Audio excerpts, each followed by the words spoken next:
Klapo bova udarila. Dober dan, z mano je Marko Radmilovič, publicist, novinar, režiser, scenarist, kritični opazovalec družbene stvarnosti. Napisal je svoj prvi roman in sicer kriminalko Kolesar. Vsi, ki ga vsaj malo poznamo, na tem nismo bili prav nič presenečeni. Marko, dober dan. Dober dan, jaz sem bil zelo presenečen, da sem to napisal. Začela bova pa s tvojim delom na radiju. Si kolumnist, avtor zapisov z Močvirja. To je glosa, ki se je radijsko udomačila na Valu 202 ob torkih popoldne. Koliko let že pišeš Močvirja? Zadnji sem gledal računalnik, mislim, da 20. Mislim, da 20 let. Sicer imamo tudi tu ljudi, ki bi to znali natančno povedati, ampak v bistvu po tem, ko je Stergo Ergo propadlo, mislim, da 1 leto teh vsebin na Valu ni bilo. In po 1 letu takrat me je Polmija rekla, če bi pa solo jaz nadaljeval to, ko sta me člana zapustila. No, ampak odkot ta Močvirja? Pravzaprav ti prihajaš, živiš in ustvarjaš v Svečini, kot je meni znano, tam Močvirja ni, ali pa sem v zmoti? To je ta ljubljanocentričen pogled na Slovenijo, v bistvu ko se neka značilnost v bistvu tako zelo utrdi, da pač ljudje res mislijo, da je samo v Ljubljani Močvirje, ne? Ampak v Svečini nekega pravega Močvirja ni, je pa blato ali pa drek, ko mu rečemo, ne? In nastalo je zelo, zelo naključno. Naša skupna prijateljica Mija, ki je Škrabec Rbanovs, ki je skrbela za marsikaj na Valu 202, je prišla enkrat na obisk v mojo novogradnjo in sem imel tako kot v bistvu pri koliščarjih, da si prišel do hiše, sem imel tako deske postavljene pa cigle spodaj, ker je bilo pač gradbišče in deževalo in je bilo grozno blato in ona je zdrsnila, ker ni motorično tudi bila več najbolj poskočna z tiste deske in se zakopala v tisto blato noter. In potem, ko je prišlo do tega, da bi imel oddajo, jaz nisem imel nobene ideje, res naslovi mi niso šli in je imela ona 2 ideji, ena zapis iz Močvirja, glede na to njeno izkušnjo, druga pa je bila motokultivator. In ker pač z motokultivatorjem imam kar nekaj izkušenj, no, ampak se mi je zdelo, da moje pisanje je bolj močvirsko kot neko tako agroživilsko, tako da sem se pol odločil za to in tako se je to prijelo. Začela bova s čim nekim kot s koronavirusom. Mediji smo postali svoj vrstni števci, koliko okuženih, koliko hospitaliziranih, ampak dejstvo je, da je stanje vse slabše, zadeve so resne. Če smo imeli včeraj 106 okuženih na 100 000 prebivalcev, je danes ta številka že 116. Kot poročajo mediji, je zasedenih kar 80% vseh bolnišničnih kapacitet, namenjenih za zdravljenje COVID-19. No, ampak tudi v tej bolezni našega časa najdeš kanček ironije. V zadnjih zapisih v Močvirju, ki so bili objavljeni včeraj popoldne, si pisal o pozdravljanju. Tudi ko smo prihajali sem na ta dogodek, smo se pozdravljali s komolci. Pišeš takole. Precej čudno, da je komolec zmagal v konkurenci vseh drugih sklepov. Koleno se zdi pripravnejše, je pa res, da zahteva pozdrav s kolenom. Stojo na eni nogi, ki pa je evropska politika, razen našega premijeja seveda, ni več sposobna. Skratka, našel si kanček ironije tudi v tej zadevi, ki ni postranskega značaja sicer, ampak smo se vsi nekako že navadili tega novega pozdravljanja. Meni je malo hecno, bizarno me je sploh komolec, se mi zdi edina točka na človeškem telesu, ki pa res nima nobene intimne ali pa erotičnega naboja, ne, mislim, koleno, gležnji, vsi ostali sklepi, kovk, zapestje sploh, ki sodeluje pri klasičnem pozdravu, celo čelust pri poljubu, recimo so neki sklepi, kot se gre, komolec brez veze, edino kar zna, recimo je gor dol, pa teniški komolec, to je edino, kar s tem komolcem imamo. In imamo v zgodovini ogromno pozdravov, recimo, dotik klobuka, da udari skupaj s petami in pozdraviš tak, celo japonski, da se prikloniš. Ogromno možnosti smo imeli, ampak smo izbrali to koleno, ki je ki je čist brez veze, komolec, mislim. In polko jih pogledaš, v bistvu tako se sklanjajo, ne, in je tako na dva češka mojstra, ne. Tak nekako zelo bizarno zgleda, sem napisal kot en mongolski ples se to. In pač, ker smo pač ta zapis iz Močvirja je tudi konstruktivna oddaja, nismo samo neki kritizerje, ne. Predlagam v bistvu drugačen pozdrav, ki je pa res intimen z eno mišico, največjo v človeškem telesu, gluteus maximus, ki poznamo tudi pač kot ritno mišico, kot rit. In to ni nič slabega, v bistvu, ker rit, ko je otroška, je ritka, ko pa ta mišica zraste, pa postane slabšalna kot rit. In če se dve gluteus maximus dotakneta, v bistvu to je zelo topel, takšen dotik, mislim, čustven, res podobno kot da z roko, s tem, da je protivirusni, ker sta pač stran drug od drugega se pozdravljajoča in se ne morata okužiti, tako da se bi mi zdelo recimo v Evropskem parlamentu, da če bi si te ritke nastavljali, ne, bi bilo dosti bolj zdravo, dosti bolj čustveno, dosti lepše bi bilo, no. Ti ves čas ironiziraš politiko nasploh, vse dogajanje, tudi relativiziraš teme, ki jih mediji opisujemo kot prelomne, kot zelo pomembne. Zakaj? Kaj želiš pravzaprav sporočiti poslušalkam, poslušalcem oziroma bralkam in bralcem? Da se bomo imeli vsi skupaj dosti lepše, če se ne bomo jemali v prvi vrsti tako zelo, zelo resno, ne. Navadili smo se, ne vem, sama smo v medijih, včasih so bili te usodnostni trenutki v medijih, vsake toliko časa, ne vem, se enkrat na mesec nekaj zgodilo, celo recimo med slovensko osamosvojitveno kot nekim zelo zgoščenim časom, nismo imeli vsakodnevno v bistvu nekih teh res usodnostnih, prelomnih tem. Danes se pa vse te teme, vsa ta usodnost se pelje v bistvu iz oddaje v oddajo, ne. Ob 3:30 mora biti nekaj usodnostnega in ob 7 je pol nekaj še bolj usodnostnega, ne.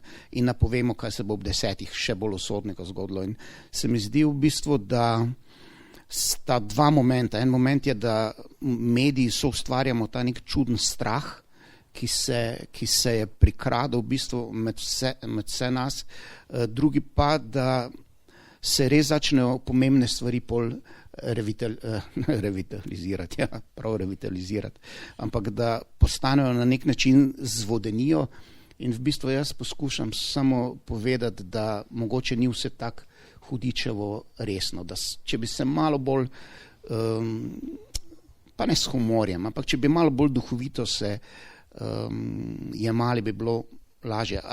A poznamo kakšnega duhovitega človeka v slovenski politiki, ne mislim vic mohera, kot rečemo na Štajerskem, ampak res duhovitega človeka, ki ima neko široko obzorje, širok duh, ki se zna kaj pošaliti, ki zna kako primerov kdaj povedati, ki zna uporabiti. Ja, naprimer Tone Partljič je bil tak, drugega se ne spomnim. Ja, to so druga kategorija, ki so predmeti posmeha. Jaz govorim o tistih, ki so sposobni, od avtorjih tega.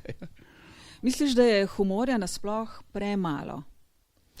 Omenil si že oddajo Stergo Ergo, pri kateri si sodeloval, pišeš gloso, zapisi iz Močvirja, obstajal je tudi Moped Show, na kateri se ga še spominjamo, ampak zdi se, kot da je tega manj in manj. Kaj ti misliš? Pa jaz ne vem, mislim, da je prav en trend, ravno nasprotno, mislim, da ga je humorja ogromno, v bistvu v naših časih tega, čemur se danes reče stand-up, nismo poznali in v bistvu so fantje na nek način celo institucionalizirali ta humor in ne vem, špas teatri in vse te zadeve, tako da jaz mislim, da je tega nekega bazičnega humorja ogromno na razpolago, ampak zdaj, koliko se pa to v javnosti pozna, je pa drugo vprašanje. Se mi zdi, da je ta humor, pa je zdaj grdo rečeno, tisti na prvo žogo, ne, ki jih zabava, ki nasmeji. Jaz pač mislim, in to se je tudi ta svetla tradicija na našem radiju, ki seže od Ježka, mislim, da nikoli nismo imeli namen, da ljudje se tolčejo po kolenih in se režijo, ampak da poskušamo pač v bistvu to našo realnost skozi neko bolj duhovit kanal speljati in da v bistvu gre za neke druge sorte humor. Jaz nikoli ne pišem nekih vicev, ne. ampak poskušaš pač v bistvu z ironiziranjem neke stvarnosti v bistvu na ta način tudi počrtati ta trenutek, ki ga živimo. Prijel si tudi Ježkovo nagrado, že sam si omenil tradicijo Ježka. Nagrado si prijel leta 2014. Bom prebrala delček obrazložitve. Radmilovič ustvarja zvrst, ki zahteva široko razgledanost in izobraženost in zagotovo ga lahko štejemo med avtorje, ki še premorejo notranjo svobodo in velik smisel za samo ironijo. Konec citata. To s to nagrado je bilo zelo zanimivo. Ne? V bistvu, jaz nisem neki človek za nagrade. Ne? Na zadnje sem dobil, mislim, da Tito Revolucija mir. Ne? Tam sem bil tretji v enem kvizu v osnovni šoli. In potem, ko sem to nagrado, ko je bilo objavljeno, da dobil sem tudi malo to tak z distanco sprejel, nekako pač ne vem. In pol mi je en prijatelj, ki vem, da ga absolutno ne zanimajo naša stvarnost, naše družbene politične razmere, rekel, veš kaj, sem pa zelo vesel za tebe, da si to nagrado dobil, ker je to edina slovenska nagrada, ki je nepokvarjena, ki je pristna. In se mi je tako se mi je nekako zdelo na nek način lepoto od njega in potem sem malo začel Ježka, ker tega Ježka tudi vlačemo, ne, zelo nekritično, tudi po naši hiši, ne, skos nastopa Ježek, pa Ježek gor, pa Ježek dol. Poznamo ga pa sorazmerno v bistvu zelo slabo, zelo malo. Ne, in sem prebral pač njegovo poezijo in to je šlo zdaj pisma oziroma njegova žena je napisala spomine nanj, no.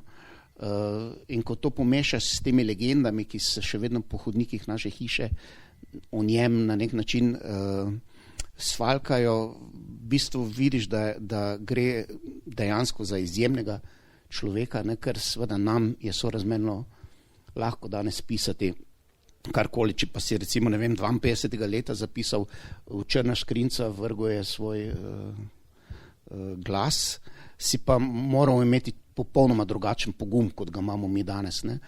In sem skozi to, da sem začel Ježka spoznavati tudi kot drugačno osebo, kot res tega izvornega žalostnega klovna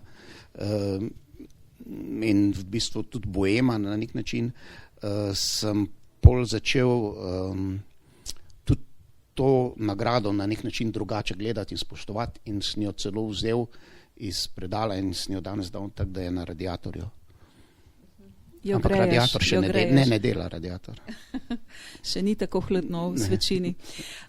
Ali kdaj sediš doma v svečini in nimaš ideje in ne veš, o čem bi pisal, iščeš dogodke, oblivate mrzu pot in ne veš, kaj bi? Ja, ves čas. To je največja muka tega našega dela, da v bistvu včasih je to najlažje delo, ne, ko pride ideja na ta način, ne, potem me včasih sram, zakaj me plačujejo, ker je to res trenutek navdiha, trenutek neke ideje in to zbeži iz tebe, ta tekst.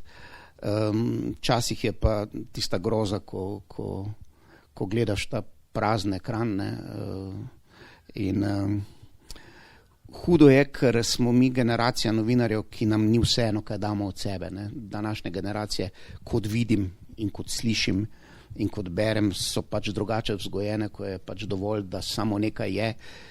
Mi pa v bistvu svoj podpis še vedno cenimo do te mere, da ko se podpišem pod nekaj, kar vem, da ni dobro, občutim fizično slabostno. In to je prekletstvo tega našega dela in ti kritiki, v bistvu, kritike, ki so dostikrat upravičene tudi, ampak ki so kar tak zlahka rečene na naš poklic, na naš posel, so vsaj v tej meri krivične, ker v bistvu ljudje ne poznajo sploh anatomije našega dela.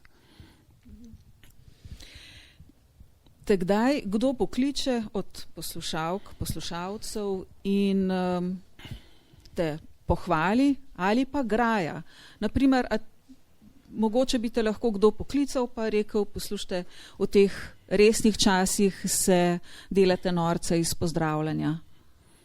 Kajti COVID nam diha za ovratnik, vi pa razmišljate, kako bi se pozdravljali s komolcem ali pa zadnjo platjo. V bistvu je tak, ne. Dolga leta sem pač to delal in pač naša radijsko delo je tako, ko gre to v eter, tega več ni, to zgine. Zdaj s pojavom teh družabnih, kako se reče, socialnih omrežij, so se pa te zadeve kar precej spremenile. Naenkrat je ta siva amorfna masa v bistvu je dobila imena in priimke in obraze, ne.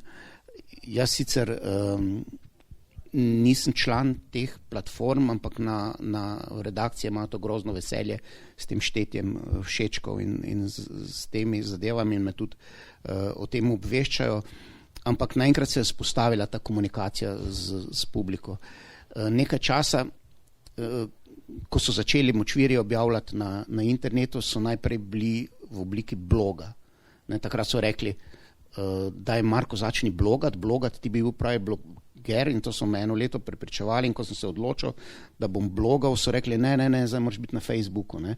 In sem 1 leto se odločil, da bom na Facebooku, ko sem se odločil, da bom na Facebooku, so rekli, ne, moraš biti na Twitteru. In ko sem rekel, zdaj sem Twitter, so rekli, ne, moraš biti na Snapchatu. Skratka, vedno sem korak zadaj, ne. Ampak berem pa vse te odzive, ker nisem, dobro, ogromno je žalitev, ne. Se mi pa zdi, da ogromno je pa ljudi, ki so pametni, inteligentni, sposobni in so njihovi komentarji na mestu, ne. Ali sem se zmotil v sintaksi, ali sem se zmotil v dejstvu, in se mi zdi, da če v bistvu to komunikacijo a priori odvračaš, se mi zdi, da si na neki poziciji, tej božji poziciji, ki se mi ne zdi zdrava za avtorja, in sprejemam vsako to komunikacijo. Ta hudi primeri, ko jih zelo razjezim, pa grejo prek varuha poslušalcevih pravic, tako da s temi varuhi imam kar komunikacijo. Roman, ki je tu na mizi, se imenuje Kolesar. Izšel je pri Beletrini, gre za ponatis. Si vesel? Ja, zelo, ja. Roman govori o osamljenem profesorju zgodovine, ki ga dolgočasno življenje naenkrat pahne v nek vrtinec dogajanja. Vse se odvija zelo bliskovito, zgodi se umor v domu starejših, zaplet in razplet zgodbe pa seže v čas 2. svetovne vojne. Pripoved se delno naslanja na resnična dejstva, na konkretnega, resničnega človeka. Na koga, za kakšno zgodbo gre? V bistvu gre za zgodbo enega slovenskega interniranca, Janeza Godca, ki sem jo jaz s Samotom, z bratom, ko sva pač zelo intenzivno delala dokumentarne filme. Njegovo sodo sem zajel v enem dokumentarnem filmu. To je bila kantata za Janeza Godca. Kdaj, da te lahko vprašam, kje si naletel na njegovo ime? Kako je prišlo do tega, da si pravzaprav ugotovil, da je ta človek obstajal? Jaz sem enkrat prebral v Večeru, takrat je bil še to zelo dober državni časopis, zdaj žal so zadnjič rekli, da je regionalen. Sem prebral novičko, kjer je pisalo, da gre en vrhunski mariborski godalni kvartet bratov Feguš, gre pomagati v London posnet, ker smo pobrateni, Maribor je pobraten z Griničem. To je tam, ko je poldnevnik, oziroma se ne vem, ali sporednik ali poldnevnik, to nikoli ne vem. In so šli tja pomagati izvesti poldnevnik, izvesti kantato o Janezu Godcu, Slovencu, ki je rešil London, samo ta novička je bila. In pač toliko malo nas je Slovencev, da če je kdo rešil London, bi za to vedeli, ne. In sem začel takrat raziskovati in to raziskovanje je trajalo, mislim, da dobro 10 let. To sva s Samotom čisto samostojno v bistvu prečesala vso Evropo, vse vire mogoče, in smo pač naletela na to neverjetno življenjsko zgodbo. Jo lahko opišeš? V par stavkih, ja. Janez Godec je bil en fant, izredno inteligentni, izredno deprivilegiranega okrožja tedanjega Trbovlj med obema vojnama, velika revščina, popolno izkoriščanje, ki je hotel nekaj v življenju pustiti neko sled. To se meni zdi, ko ga pač čutim kot človeka, s katerim sem se toliko časa ukvarjal. Nič mu ni uspevalo, vključil se je v revolucionarno gibanje, poskušal je iti na špansko fronto se boriti na strani revolucije. So ga vrnili nazaj, ni videl niti puške. In ko je prišla okupacija, so ga kot skojevca pač prvega dali v celjski Piskar, da ga ustrelijo. In on je pač Gestapu predlagal, mislim, da celo noč pred ustrelitvijo, če obstaja kakšna možnost, da ga ne bi ustrelili. Ne? Gestapo je seveda bil vedno pripravljen za takšne kompromise, kar je pač pomenilo, da je postal izdajalec in da se je v bistvu podpisal svoj umik iz slovenske zgodovine. In zdaj seveda ni natančno jasno, koliko in kaj je izdajal, ali je koga izdal, ali ni koga izdal, ali je kdo na osnovi njegovih akcij dejansko utrpel kakšne posledice. Skratka, vtaknili so ga, ker je izdajal zelo nespretno, so ga vtaknili v Mauthausen, ga enkrat spustili domov, so ga uporniki preganjali po vsej vzhodni Sloveniji, ga dokončno vtaknili v Mauthausen, ker je pa bil izjemno spreten električar, so ga dali v Zipf, v mestece zgornje Avstriji, kjer je znana pivovarna in kjer so v rovih te pivovarne uredili tovarno za proizvodnjo raketnega goriva. Samo 2 takšni sta bili, takrat je veljal izrecni Hitlerjev ukaz, da vsa ta industrija, ki se tiče proizvodnje raket V2, oziroma agregat 4 je bila tehnična oznaka te rakete, more pod zemljo, in on je tam naredil sabotažo. Gre za eno najbolj junaških dejanj druge svetovne vojne, oziroma za eno dejanj, kjer je posameznik dosegel največji učinek v bistvu na izhod druge svetovne vojne. Takrat so morali Nemci za 2 meseca prekiniti vse dejavnosti, rakete so morali namestiti na te prenosne in v bistvu je ocena, da je London jo dosti bolje odnesel dobesedno zaradi te akcije, kot bi jo drugače, če bi lahko 2 meseca prej začeli ga odstreljevati iz Peenemunde, z tega otoka, kjer so te rakete bile nameščene. Njega so dobili kasneje in ga obesili. Obstaja slika obešenega Janeza Godca in ta zgodba je šla popolnoma pozabo. Nihče v Sloveniji obredal, vse zgodovinarje, takrat vse arhive, vse borčevske organizacije, nihče o njem ni vedel nič, v bistvu to zgodbo zvedel od ljudi in po virih, ki so bili natisnjeni v tujini.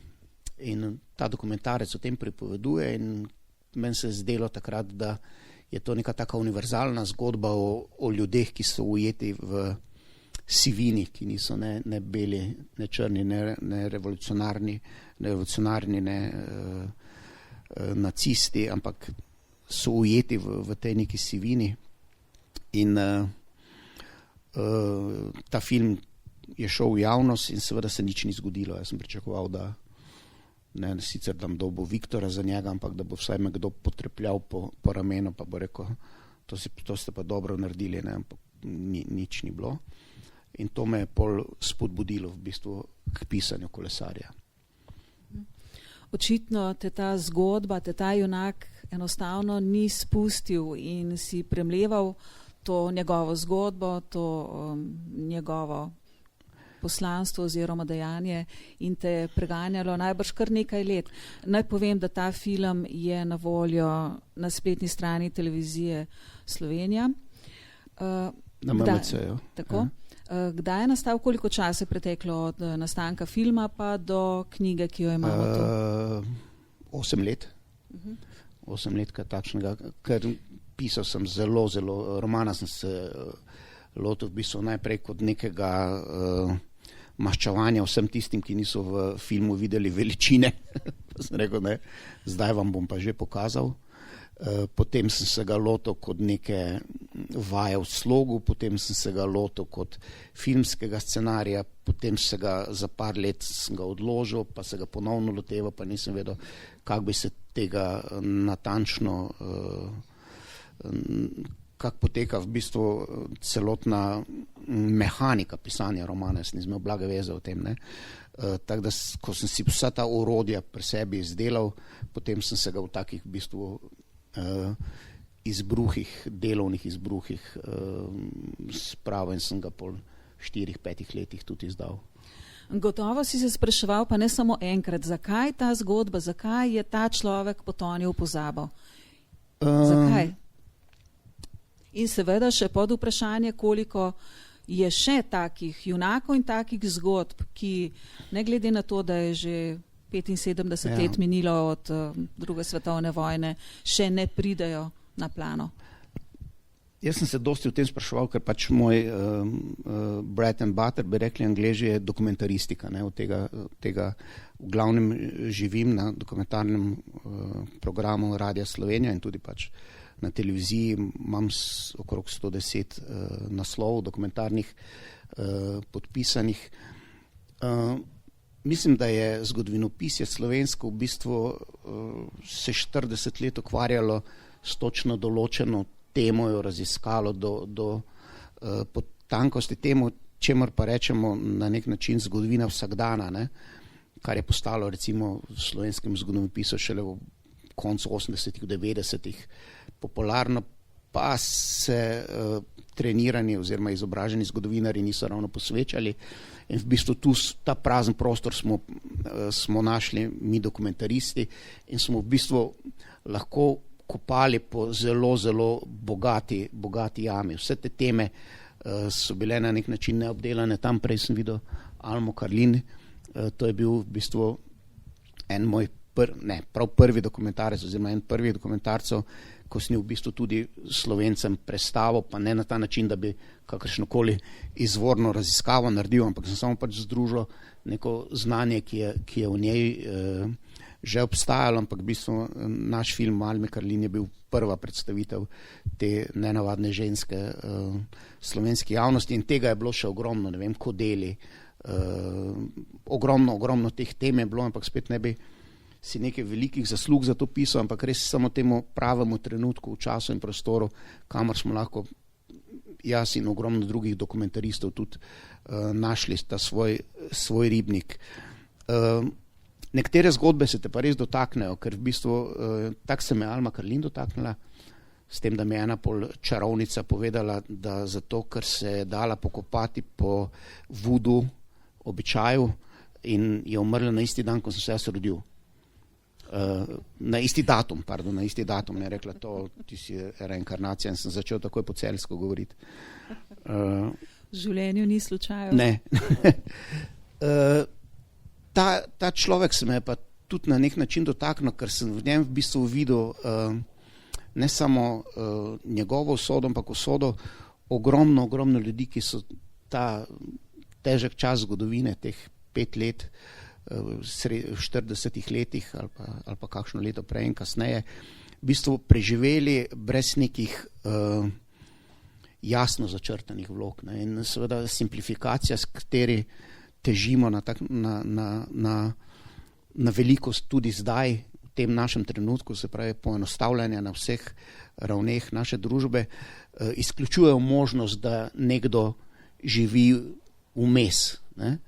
In vsa generacija oziroma ogromno naših sorodnikov, dedov, babic se skozi ta čas prekopalo oziroma se ga je ta čas na nek način dotaknil in sploh ni nujno, da so bili opredeljeni za to veliki dualizem, ki Slovence še danes razdvaja, se pravi, ali so bili na strani kolaboracije in okupatorja ali so bili na strani osvobodilnega boja. Ne? In se mi zdi, da je ta roman poklon v bistvu in Janez Godec poklon v bistvu tem ljudem, ki, ne vem, Štajerci jim rečemo recimo krompirvahterji, ne. To so bili ljudje, ki so čemeli 4 leta po kleteh, kjer je krompir, ne, se pravi čuvaj krompirja, ne. In so se izogibali pač v poklicam te ali druge vojske. Ne. In ker se meni zdi, da bi moja usoda glede na mojo militantno usmerjenost bila podobna, da bi bil krompir vahter, ne, sem se s tem Janezom Gocem iz njegovo usodo, se mi zdi, lažje identificiral. Zame pa verjamem, da ne samo zame, je bilo branje romana zelo napeto dejanje, mene je vleklo od začetka do konca. Roman je poln nekih tehničnih podrobnosti, pripoved pa se dogaja na različnih lokacijah. Si vse obiskal, kako temeljito, mogoče tudi s pomočjo kakšnega inženirja si se lotil teh tehničnih podrobnosti? Te tehnične podrobnosti so bile kar velika težava. Mislim, da je v enem poglavju so temeljne za razumevanje vse zgodbe in mislim, da tisto poglavje sem napisal 4-krat od začetka do konca, ker sem se že takrat predstavljal, da pač recimo, ne vem, nežnejši spol, ki ga razlika raketni motor med tekočim in trdim gorivom ravno ne bo zanimala, ne, bo imela s tem velike težave in sem poskušal pač tolikokrat prepisati, da je prebavljivo na nek način. Kar se potiče teh lokacij, pa jaz sem kot zelo mlad novinar, ne, ker nas je zdaj tu kar nekaj tiste generacije, smo imeli eno znamenito oddajo, ki se je reklo Nedeljski izlet, ne, in to je bila oddaja, kjer smo v petek, ni še bilo, imam prekrasne spomine na to, no, ni še bilo interneta in ni še bilo vodičev in ni še bilo Lonely Planeta, ne, in so ti dali na Valu 202 avto in si v sredo se odpeljal na nek del Slovenije, ga tam posnel kakega gospoda in pol pripravil tako reportažico, Alenka Dakić je rekla lušna reportažica, je bila lušna, 7 minut in to je bilo v petek ob 5 na sporedu in si predlagal, kam ljudje naj grejo pol soboto ali v nedeljo na nedeljski izlet, ne. In jaz sem resnično prečesal takrat v tistih 5-6 let sem to delal vso Slovenijo in ko si misliš, zakaj to delaš, v bistvu vse v življenju se pol nekako pride na pravo mesto in ko sem pisal Kolesarja in sem rabil opis neke poti, neke ceste, gozda, hiše, sem samo pobrskal po spominu in sem v bistvu samo opisoval to, kar sem takrat videl, ne, tako da sem, ne vem, če je to prava romaneskna tehnika, ampak jaz sem v bistvu na ta način pisal, da sem dobesedno slike, ki sem jih imel v spominu, opisoval. In v bistvu mislim, da ni niti enega stavka ali pa poglavja ali pa opisa v romanu, ki ne bi dejansko, ki je plod neke moje domišljije. Ne. Tako da ne vem, ta dom, v katerem se to dogaja, je dom Črni vrh nad Idrijo, je tam dom za ostarele, en stari hotel, ki je tak stisnjen k hribu. Hiša enega inženirja je tam, ko greš Črnivca dol, skratka, in sem ga obiskal. Skratka, vse te zadeve sem na nek način porabil. Imam pa še tega, tako da še lahko 5-6 romanov napišem na ta način. Knjiga je posvečena očetu policaju, ja, ne policistu. Ja, policaju. Zakaj? Ker je moj oče vedno rekel, da so policaji. Ne? Niso, ne, policaji, to so bili policaji in oče je bil kriminalist in so se pri nas pač ni še bilo telefonov in ni bilo vsega tega in so imeli dežurstva preko vikenda. Ti kriminalistična ekipa je bil kriminalist, kriminalistični tehnik in preiskovalni sodnik so skupaj šli na mesto zločina in ker zločinov je bilo takrat primerno malo, so vedno prišli v Svečino k mojemu očetu čakati na naslednji zločin, ne? Ker v Svečini se pa zelo dobro čaka, ne? In so to intenzivno čakali in so pač te policajske legende razdirali in nikoli ne bi rekel policist in šele urednik Mitja me opozoril, rekel, hočeš policaj. Sem rekel, seveda, kaj je slovenska beseda, ne, je policist, ne. Jaz, če vidim, a ni miličnika sred ceste, ne zapiše policaj, ne, je en vers, ne. Jaz, ko vidim, da ne rečem vedno bolj, ko gledam policiste, vidim v njih policaje. Dobro, to sem menila zato, ker kriminalist, ki nastopa v tvoji knjigi, ima kar eno od osrednjih vlog. Ja. Ampak ne bova izdala še več, predlagava vsem, ki še niso posegli po knjigi, da to storijo. Vprašala bi te pa tole, držati lastno knjigo v rokah. Kakšen občutek je to? Mislim, da ti številni novinarski kolegi kar zavidamo tega dejstva. Kako je držati svojo lastno knjigo v rokah? Ko je išla, sem jaz hotel iti inkognito, jo preizkusiti, kakšen občutek je to ravno v to knjigarno, kjer mi dva zdaj sediva. Ne vem, 2 dni ali 3 dni po izidu, do Maribora še ni prišla, ker Maribor mora iti s poštno kočijo, knjiga pa pol s splavom, pa poljo poštni golobi odnesejo v mariborske knjigarne, ker je rabila en teden. Tu pa je že bila, ne?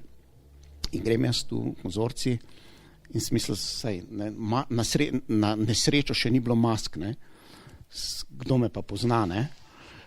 Ker se mi zdi, da to je pa res, mislim, da priješ knjigarno, pa gledaš svojo knjigo, pa ste videli, ne, to sem pa jaz napisal, se mi zdi, da to skrajno butasto, ne, tu me pa noben ne bo, in da grem poskušati ta občutek in primem knjigo in je tam en gospod knjižničar, gospod Radmilovič, se boste nam podpisali, in se rekel,